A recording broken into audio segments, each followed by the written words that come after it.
नमस्कार। सुर्खियों के बाद सबसे पहले तारीफ की बात। यूनिसेफ ने छत्तीसगढ़ सरकार की सराहना की है। यूनिसेफ की जो भारत प्रमुख हैं यास्मीन अली हक, ये उनका नाम है, उन्होंने सीएम भूपेश बघेल की तारीफ की है। कोरोना की रोकथाम को लेकर जो उपाय अपनाए गए, शुरुआत से ही बहुत जल्दी से, बहुत तेजी से उनकी तारीफ की गई है। लॉकडाउन के दौरान जो काम किए गए उनकी भी तारीफ की गई है।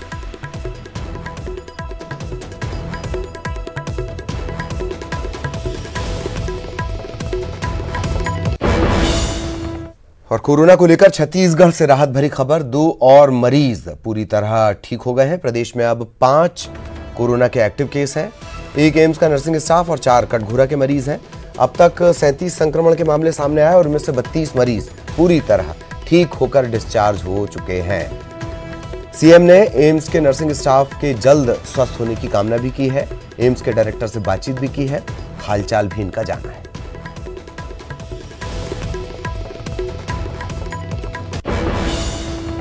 और कोरोना के खिलाफ लड़ने वाले योद्धा रायपुर एम्स के नर्सिंग ऑफिसर को कोरोना होने के बाद वे जिस होटल वेंकटेश में रह रहे थे, उसे एम्स जिला प्रशासन और नगर निगम की टीम ने न केवल पूरी तरह से सैनिटाइज किया है उस होटल को, बल्कि वहां मौजूद 23 स्टाफ और बाकी के सदस्यों का सैंपल लिया गया है। जांच रिपोर्ट आने तक इन सभी को होटल में रहने के लिए कहा गया है। होटल वेंकटेश जो है वो बीजेपी के नेता केदार गुप्ता, उनका ये होटल है। संकट काल में उन्होंने एम्स प्रबंधन को अपना होटल, पूरा होटल निःशुल्क दिया हुआ है।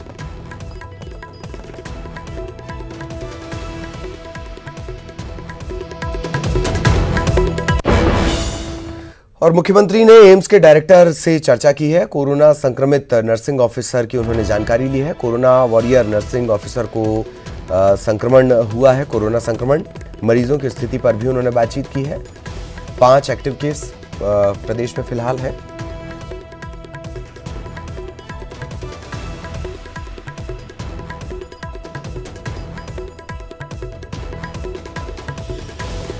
सहयोगी अवधेश इस वक्त हमारे साथ जुड़े हुए हैं, सीधा आपको लिए चलेंगे रायपुर। अवधेश, क्या कुछ जानकारी, तारीफ भी मिली है और एम्स का जो स्टाफ होटल में था उसे भी अब क्वारंटाइन करके रखा जाएगा? विस्तार से ये पूरी जानकारी दें।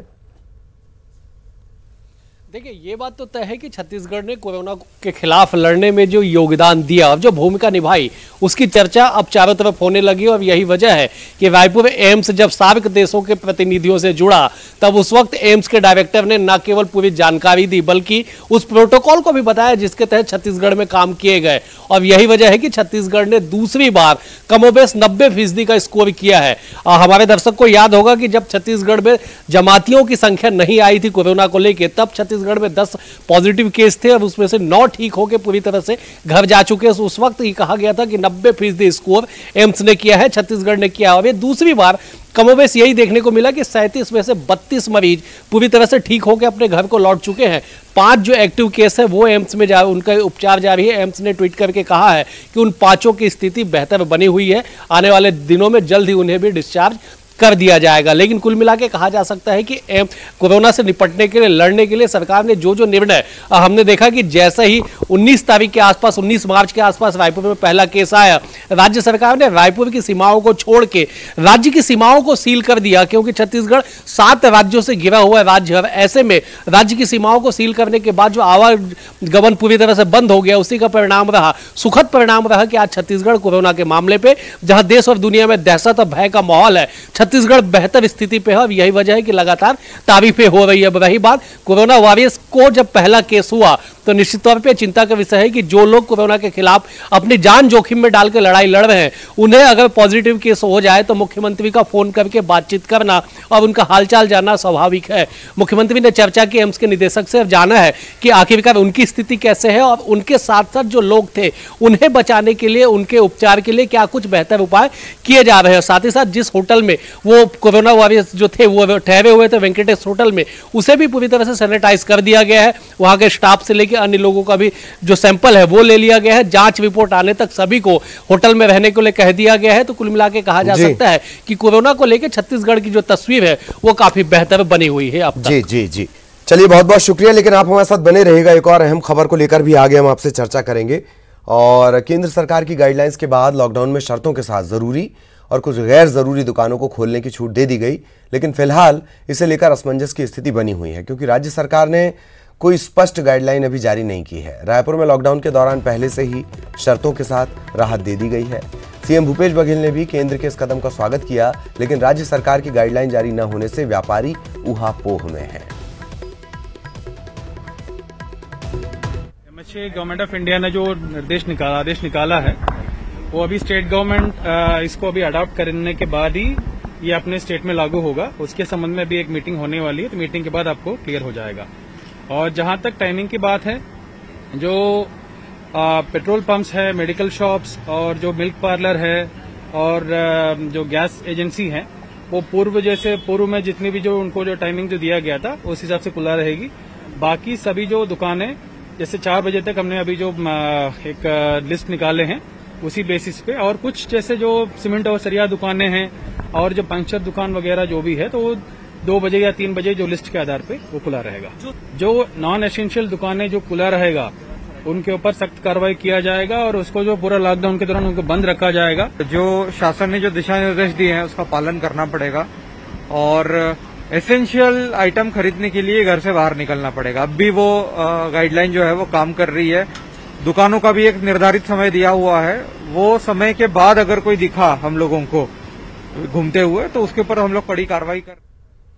इधर बीमारी से इतर बाजार का एक अलग विज्ञान है, धर्म का वो विज्ञान है, बाजार का विज्ञान है। ये पहला मौका है जब सराफा के लिए खास तौर पर जो माना जाता है अक्षय तृतीया, इस मौके पर सराफा दुकानें बंद रहेंगी। रायपुर सराफा एसोसिएशन ने अक्षय तृतीया के दिन सरकारी गाइडलाइन के मुताबिक दुकानें खोलने की अनुमति देने की मांग की है।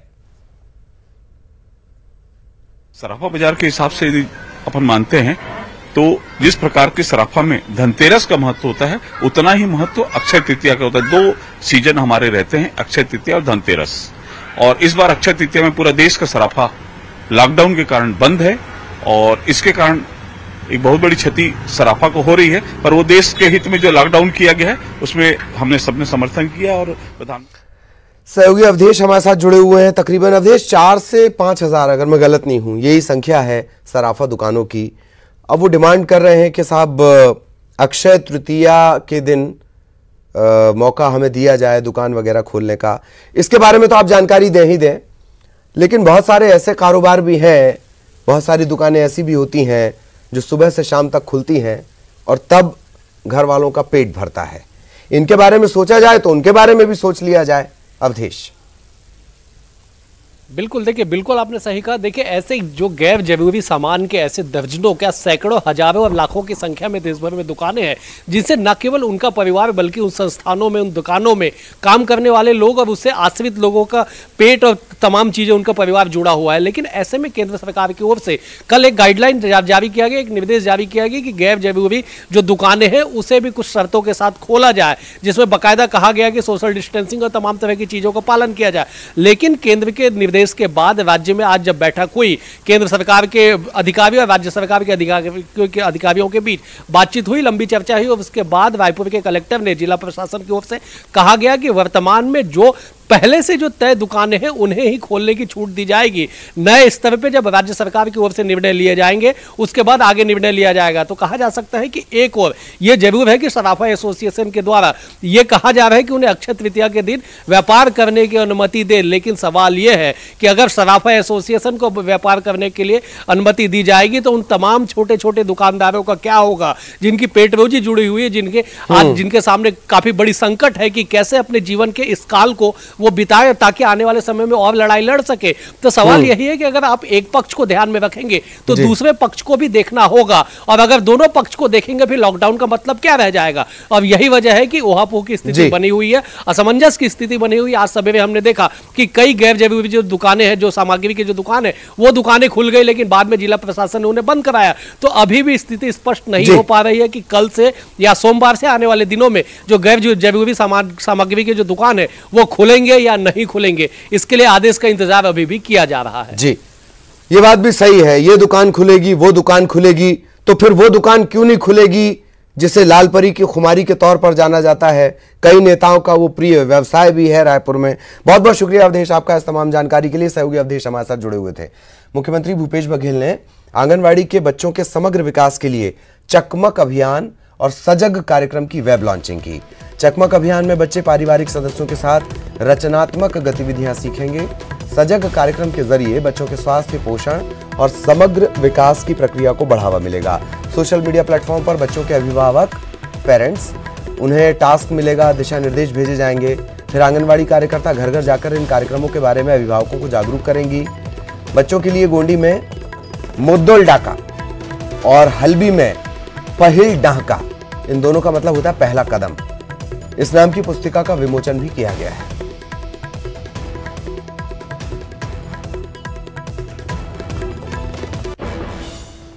और छात्रों के बाद अब बाहर जो मजदूर फंसे हैं राज्य के बाहर, उन्हें लाने की कवायद शुरू कर दी गई है। सीएम भूपेश बघेल ने बयान दिया है, केंद्र से चर्चा की जाएगी, उसके बाद फैसला लिया जाएगा।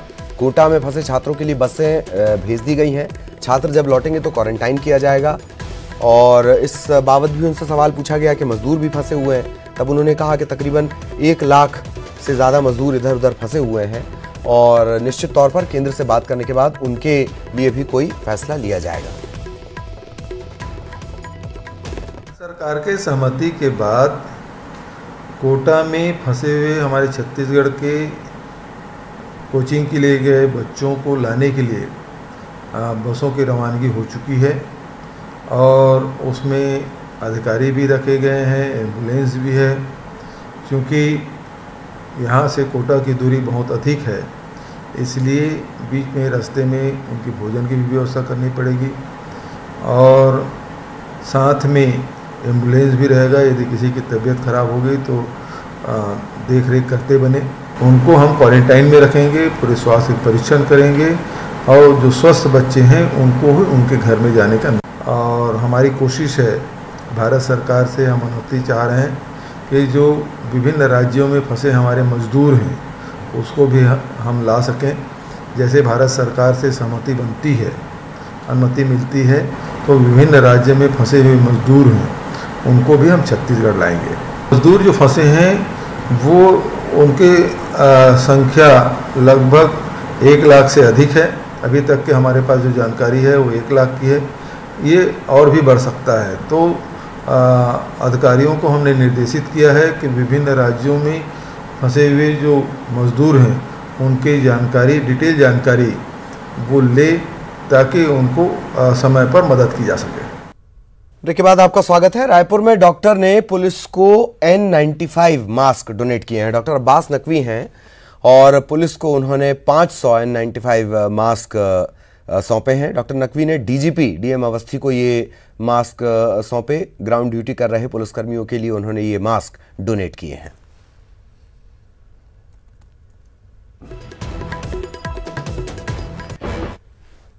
और कोरोना संकट के बीच सीआरपीएफ दंतेवाड़ा के ग्रामीणों के लिए संकट मोचक की भूमिका निभा रहे हैं। पंचायत हारम में एक 75 वर्षीय वृद्ध को पैरालिसिस हुआ। इसकी देखरेख करने के लिए उसकी नातिन मयूरी और उसके पति चरण घर पहुंचे। लॉकडाउन के चलते घर में जो जमा पूंजी थी वो खत्म हो गई। मयूरी का पति बस ड्राइविंग का काम करता है, बस के पहिए थमे हुए हैं, आमदनी का कोई जरिया नहीं, 7 माह की बच्ची के लिए दूध के पैसे नहीं, घर में राशन नहीं, घर का फ्रिज भी औने पौने दाम में बेच दिया गया, दिक्कतें खत्म न हुई। ऐसे में सीआरपीएफ के डीआईजी DN लाल ने मानवता का परिचय दिया, मयूरी के परिवार को राशन मुहैया कराया, अपना मोबाइल नंबर दिया, जरूरत पड़ने पर हर संभव मदद का भरोसा भी दिया। अभी तो सब बंद है, लॉकडाउन तो घर पे ही है। घर पे ही है। तो स्थिति दयनीय हो गई थी। कुछ भी पैसे नहीं थे हमारे पास। तो कितने में बेचे थे? 2000 में। तो अभी जो सीआरपीएफ के अधिकारी वगैरह आए थे वो क्या फ्रिज दिए या फिर क्या दे के गए आप लोगों को? तो फ्री में दे के गए। हाँ, फ्री में ही दे के गए। क्या सामान? जी। अच्छा, ये सब सामान उन्हीं का दिया हुआ है। जी। और आप क्या मांग करते हैं शासन से? और क्या चाहिए आपको? और क्या चाहिए? कुछ नहीं चाहिए, बस राशन मिल गया। प्रशासन से कोई नहीं आया आपके पास? मनीष भी अभी बोले हैं बच्चे के लिए हर हफ्ता आप दूध ला दिया करेंगे। अभी बोले हैं सब होने के बाद? कल का न्यूज़ बहुत दुखदायी है। जो सुना मैंने कि अपना फ्रिज उसने बेच दिया, बहुत कम कीमत में 2000 में उसने फ्रिज बेच दिया गरीबी के कारण। तो मैं हाथ जोड़कर ऐसे लोगों से विनती करता हूं कि किसी का गरीबी का फ़ायदा न उठाएं और क्योंकि आपको मालूम है ये गरीबों का हाय नहीं लेना चाहिए कभी, ठीक है ना। और अगर किसी ने किया है तो वापस करें उनका फ्रिज, अगर ऐसा किया तो। दंतेवाड़ा में सीआरपीएफ 231वीं बटालियन के गीदम के जावंगा ग्राम में कोरोना को लेकर लोगों को जागरूक किया गया। ग्रामीणों को कोरोना संक्रमण की रोकथाम के लिए जरूरी उपाय बताए गए। सैनिटाइजर, मास्क, दवाइयां, ग्लव्स, साबुन बांटे गए।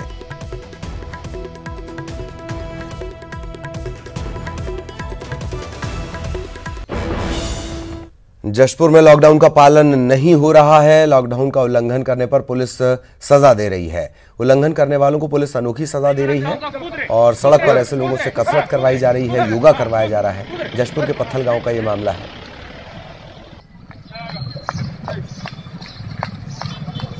इधर कवर्धा में कोरोना को लेकर जागरूकता अभियान चलाया गया। रेड क्रॉस की टीम ने अनोखे अंदाज में लोगों को जागरूक किया। यमराज बनकर बाजार में लोगों को जागरूक किया गया और जाहिर तौर पर यमराज निकलेंगे तो आकर्षण का केंद्र रहेंगे।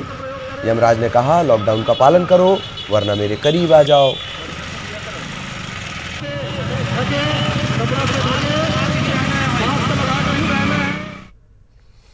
और मुंगेली की खबर है। जिले में कई जगहों पर जमकर ओलावृष्टि हुई है। लालपुर इलाका है, ऐसे कई और गांव हैं जहां जमकर ओले गिरे हैं। कच्चे घरों को भारी नुकसान हुआ है। ओले के चलते कच्चे मकानों के खपरेल टूट गए हैं। ओलावृष्टि के चलते फसलों को भी भारी नुकसान पहुंचा है।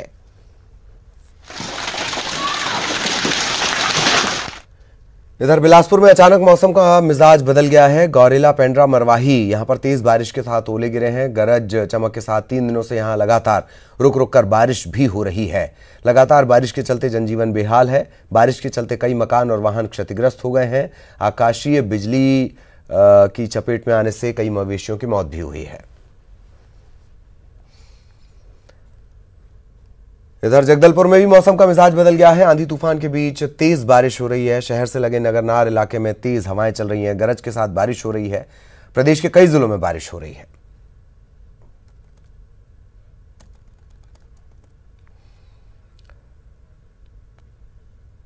सीएम भूपेश बघेल ने रायपुर के तेलीबांधा की तस्वीर ट्वीट की है। आज सुबह उन्होंने ये तस्वीर ट्वीट की है और बाकायदा सीएम साहब थोड़े शायराना अंदाज में भी नजर आए। रोशनदान से धूप का टुकड़ा आकर मेरे पास गिरा और फिर सूरज ने कोशिश की मुझसे आंख मिलाने की। केरल में कोरोना के लॉकडाउन में गजराज भी बाहर निकल आए। लॉकडाउन तोड़कर वो रिहायशी इलाके में पहुंच गए। भोजन की तलाश में यह हाथी यहां पहुंच गया। बाद में वन विभाग ने इस हाथी को वापस जंगल में पहुंचा दिया।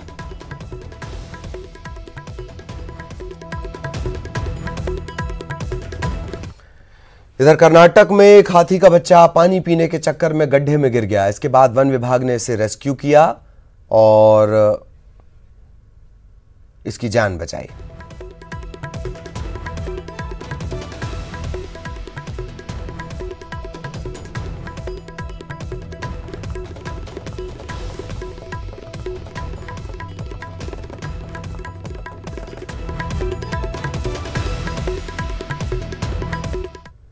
इधर जांजगीर चांपा में दुकानदार की पिटाई हो गई है। तहसीलदार ने इस दुकानदार को पीट दिया है। लॉकडाउन में दुकान खोलने के चलते ये पिटाई हुई है। दुकानदार के सिर पर गंभीर चोट आई है। जिला अस्पताल में इसे भर्ती कराया गया है।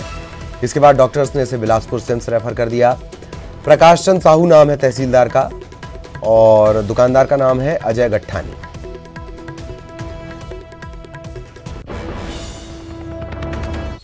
और इस बुलेटिन में इतना ही। नमस्कार।